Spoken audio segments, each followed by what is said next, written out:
అదే ఉప్పు కారం ధనియాల పొడి అన్నిని. తర్వాత ఇందాక చూపించాను కదా మీకు ఆనియన్స్, ఆ ఆనియన్స్ కూడా వేసాను. ఇవి డ్రై ఆనియన్స్ అన్నట్టు బాగా డ్రైగా వేసుకోవాలి అవి. సో కొంచెం ఆయిల్ పోసాను. దమ్ బిర్యానీ చేస్తున్నాను, సో ఒక్కొక్కటి పెట్టడం కష్టంగా ఉంది, అందుకని ఇందాక కట్ చేశాను. ఇప్పుడు ప్రాపర్గా చేసి మీకు వీడియో పోస్ట్ చేస్తాను, ఓకేనా. దీంట్లో నేను నిమ్మకాయ కలిపాను, పెరుగు కలిపాను, అల్లం వెల్లుల్లిపాయ పేస్ట్, ఉప్పు కారం పసుపు కొంచెం మసాలా వేసాను, ఓకేనా. ఇది ఇట్లా వేసేస్తాము అడుగున. ఇప్పుడు దీనిపైన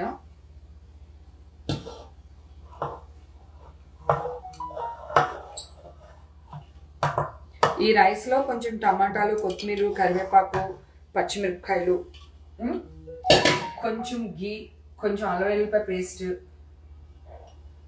వేయాలి దీంట్లో, ఓకేనా. వాటర్లో వేసేస్తే అన్నం 3/4 బాయిల్ అయితే చాలు, ఎక్కువ అవ్వట్లేదు. మళ్ళీ ఇప్పుడు మళ్ళీ అవుతుంది కదా, అందుకన్నమాట. ఓకే, ఇప్పుడు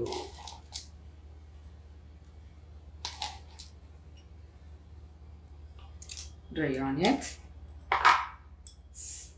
ఇది మనం కుంకుమ పువ్వు అంటాము, మీరు సాపురైనా ఏదో అంటారు కదా, అదే అది.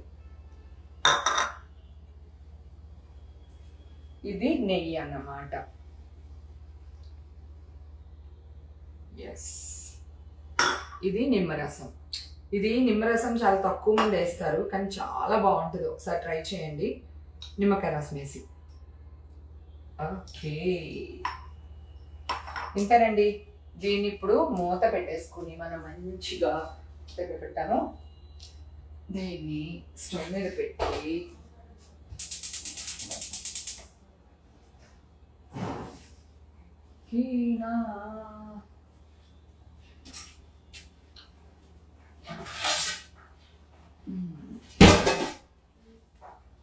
మూత వేసేసి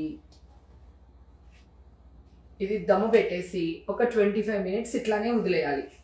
వదిలేస్తే అన్నం అట్లా చందమామలాగా అట్లా అట్లా వంగి వస్తుంది అనమాట. టేస్ట్ మరి నెక్స్ట్ లెవెల్లో ఉంటుంది, ఓకే.